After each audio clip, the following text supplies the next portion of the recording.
It's easy to forget that Royal Lodge, with its grandeur and history, now houses one of the loneliest men in the monarchy.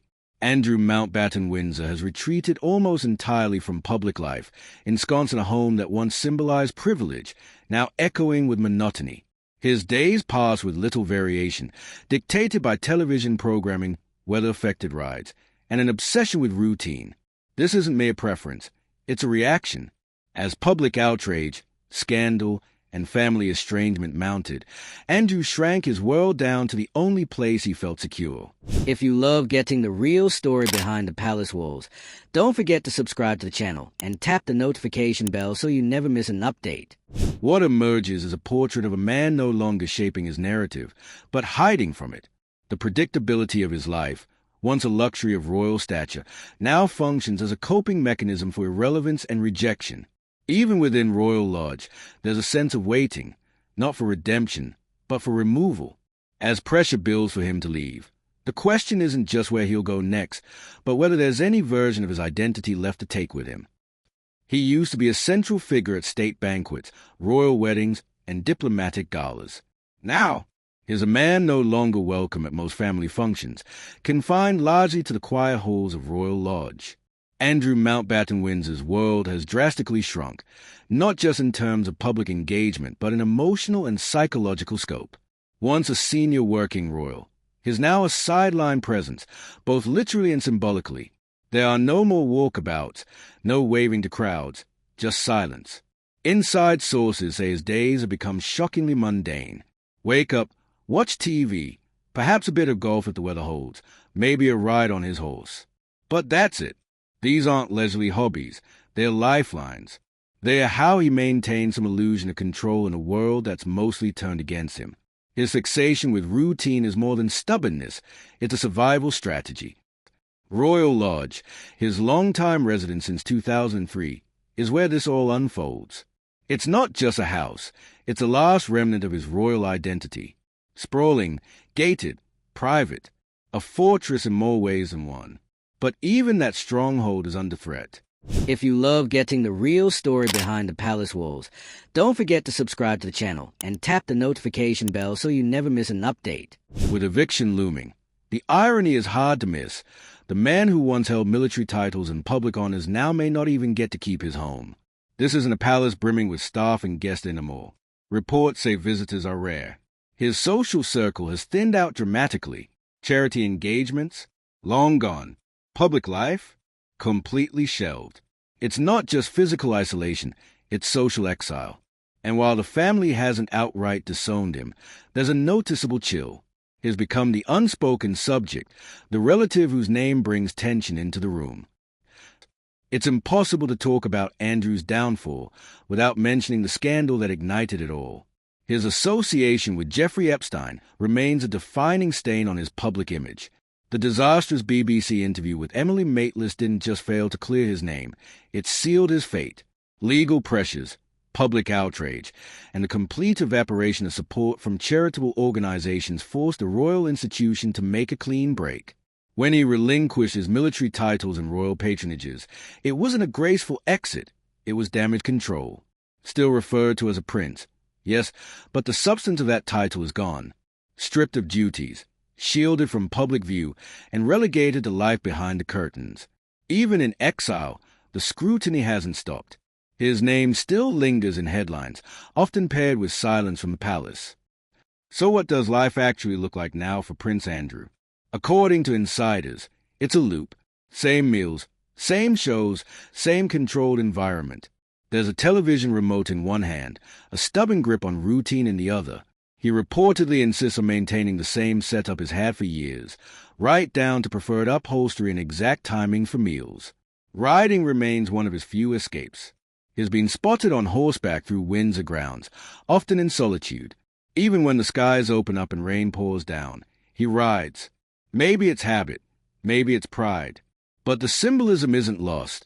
A man riding through the storm, quite literally, with nowhere left to go. Golf and shooting occasionally make the schedule, but even those are isolated experiences now. There's no camaraderie, no high society events. Just activities for the sake of motion. And if he does get out, it's almost always under tight discretion. No cameras, no press, no spectacle. The contrast of his former lifestyle is stark. Friends, those who remain, say he feels abandoned, not just by the public, but by his own family. While his daughters still visit, it's not with the regularity or visibility it once had. The rest of the royals practically ghosted him. It's not banishment, but it might as well be. There's no active campaign against him, just silence. A silent decision to let him fade into the background.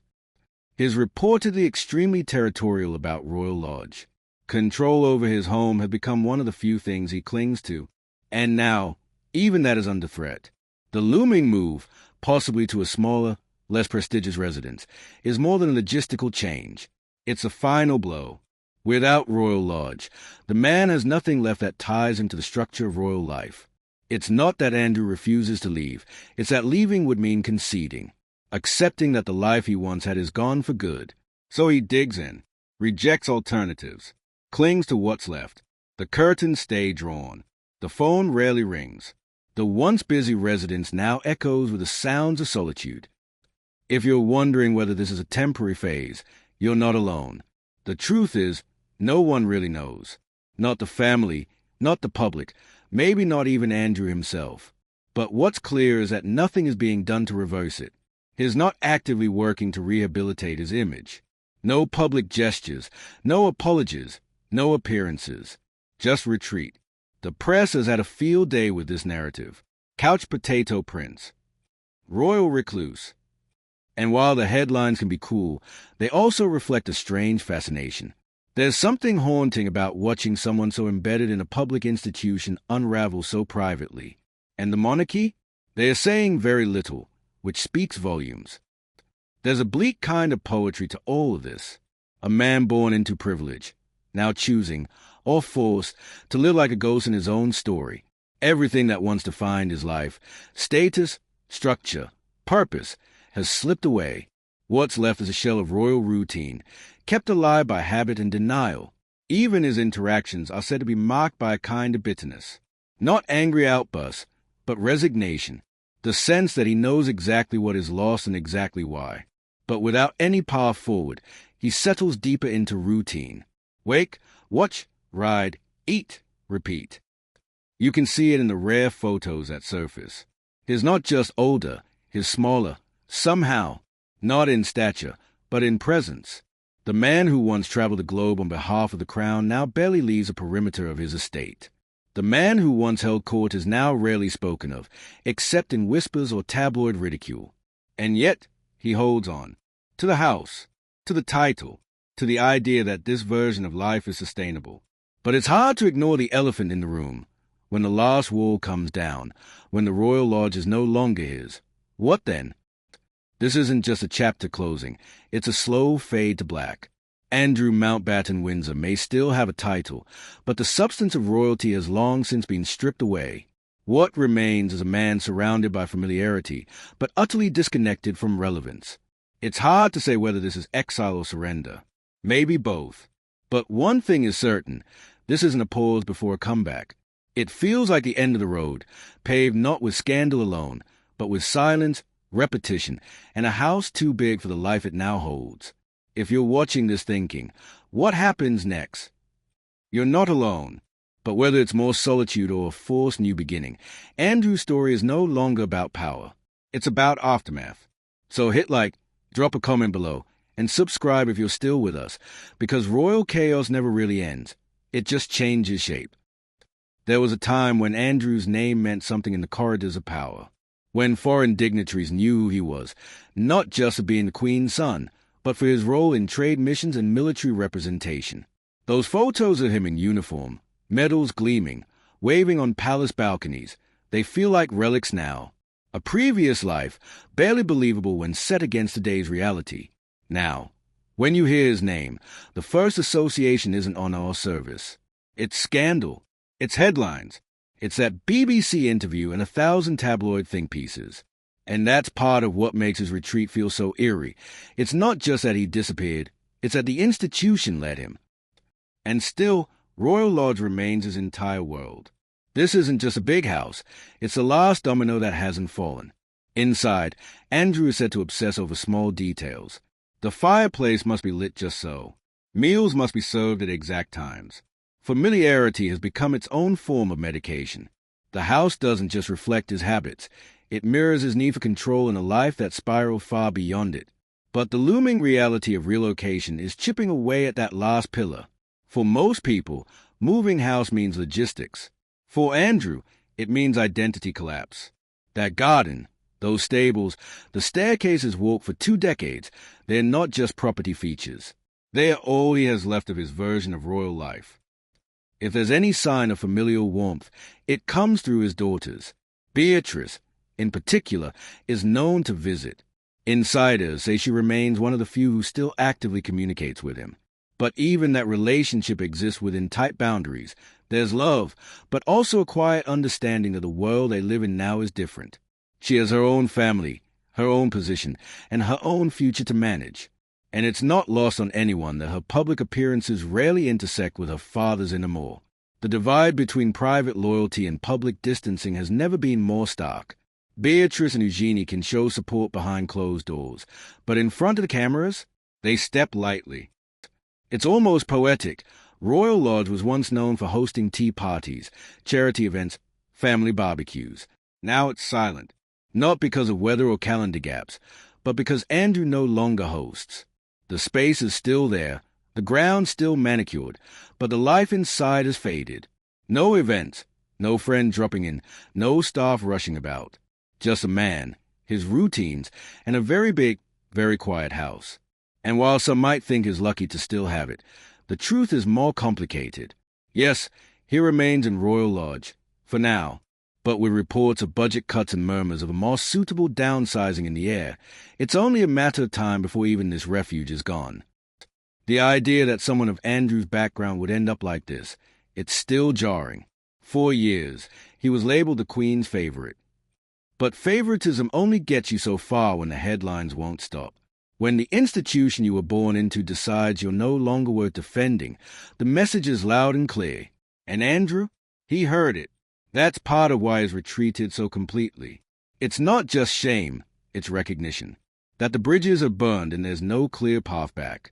The days of pomp are gone. Now it's about holding on to what little is left without drawing more attention. His isolation isn't just physical, it's strategic. Avoiding public outings. Refusing interviews, keeping to the estate unless absolutely necessary. Even when family events occur, his absence is more expected than surprising. Birthdays, weddings, major holidays, Andrew skips them, or they happen without him. And the people around him, some have stayed out of loyalty, but others have simply moved on. The courtier circle, the press liaisons, the royal aides, they've all been reassigned, quietly detached from a role that no longer exists. Andrew isn't a working royal. He's a royal in name only, living in a shadow that gets longer with each passing year. He's also not seeking redemption. There's no grand PR comeback underway. No whisper of a tell-all memoir or second-chance documentary. In fact, sources say he's disinterested in any such moves. And maybe that's what makes the situation so tragic. It's not a man trying to climb back up. It's a man who's accepted the fall. That acceptance shows in his behavior, the refusal to make statements, the choice to hide instead of confront. Even his body language in the rare photos, stooped posture, pursed lips, the weight of everything visible in his eyes, it all says the same thing. This is a life he's settled for. There's something ghost-like about his presence now. He's still technically part of the family, still appears on the official website, still has access to royal residences and guards. But the visibility is gone. The platform is gone. And most notably, the relevance is gone. Even in Windsor, where Royal Lodge is located, locals rarely see him. The estate is secluded, the outings minimal, and a desire to avoid attention is palpable. Once upon a time, he would stop for small talk or be seen driving himself into town. Now, he's practically a rumor. Some insiders describe his mindset as frozen. Not angry, not hopeful, just stuck.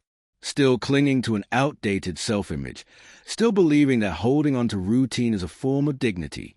But with each new year, it becomes clear that the world has moved on without him. The monarchy has recalibrated. The public has shifted its interest.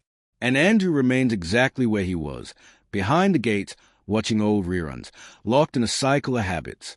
Not rebuilding, not engaging, not growing, just waiting. And that's the saddest part, because waiting implies there's something to wait for. A moment, a change, a resolution. But for Andrew, no such moment appears to be coming. His position within the family has calcified. His name, still spoken with tension. His role, reduced to none. As Royal Lodge prepares to close its chapter with him, the legacy of Andrew Mountbatten-Windsor is also nearing its final sentence. Not with scandal this time, but with silence. A quiet fade from relevance, wrapped in routine, buffered by stone walls and thick hedges. There's a certain discomfort in watching someone decline in real time, especially when that person once held such prominence. Andrew isn't just dealing with legal consequences or family coldness. He's grappling with a slow erasure. Public memory fades fast, and all that's being left behind are the scandal headlines and the uncomfortable silence that followed.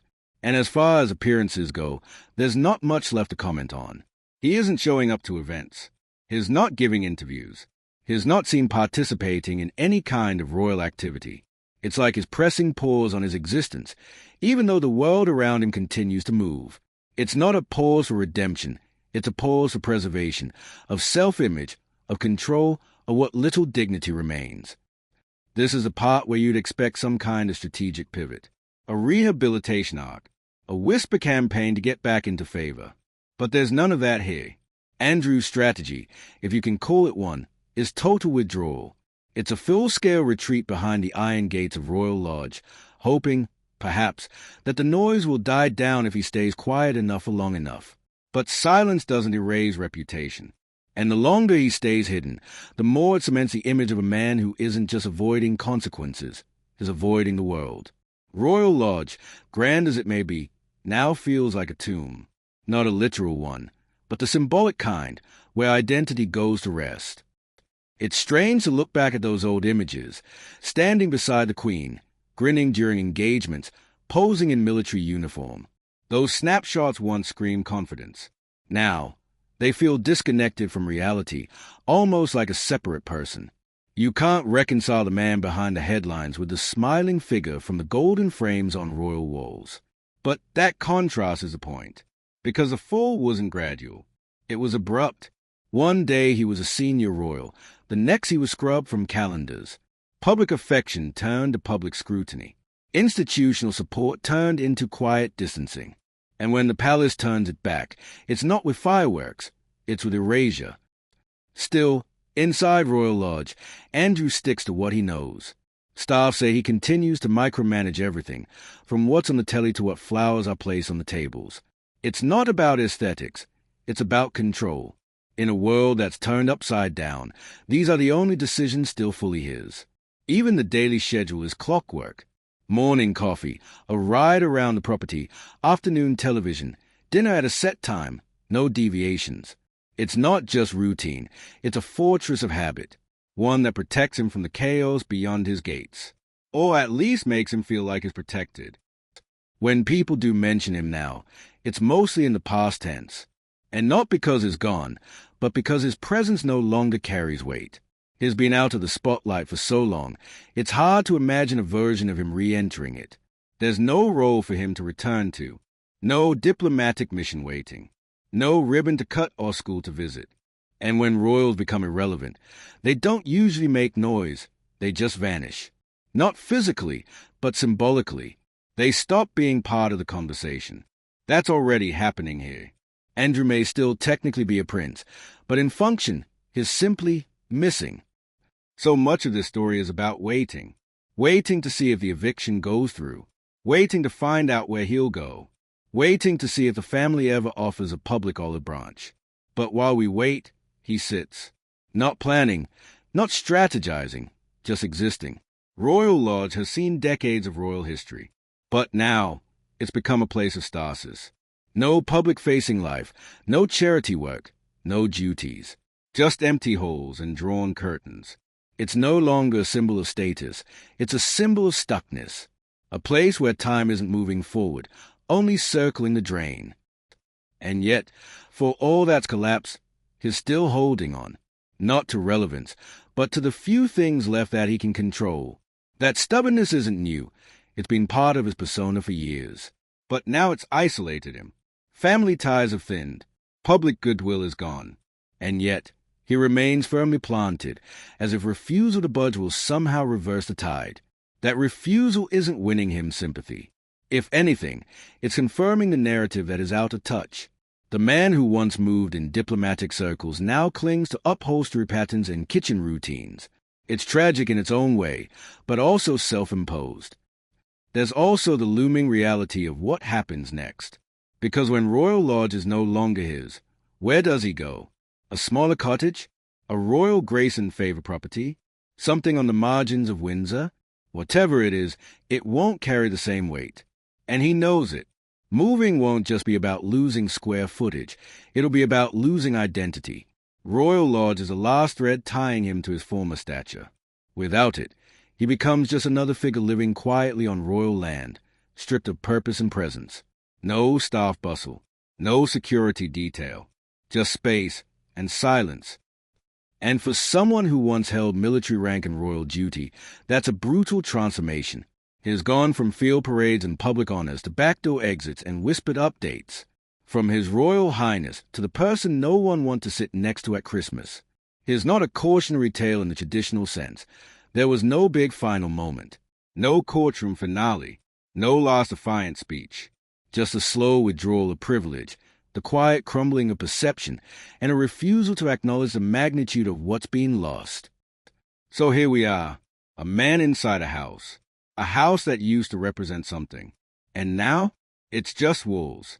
His future is unclear, his legacy fractured, and the story of his life stuck in this strange post-royal limbo. There's no redemption arc in sight, no public role being restored, just routines, rumors, and a very lonely address. It's not the royal drama of scandals and spectacles. It's a drama of nothingness, of being present but invisible, alive but absent. And as the world carries on, Andrew stays put, watching it from behind the curtains of a house he might not even be allowed to keep. If the story shocked you, intrigued you, or made you rethink what royal downfall actually looks like, give us a like. Hit that subscribe if you want more deep dives like this. And drop a comment below. What do you think happens when someone born into power loses everything but the walls around him?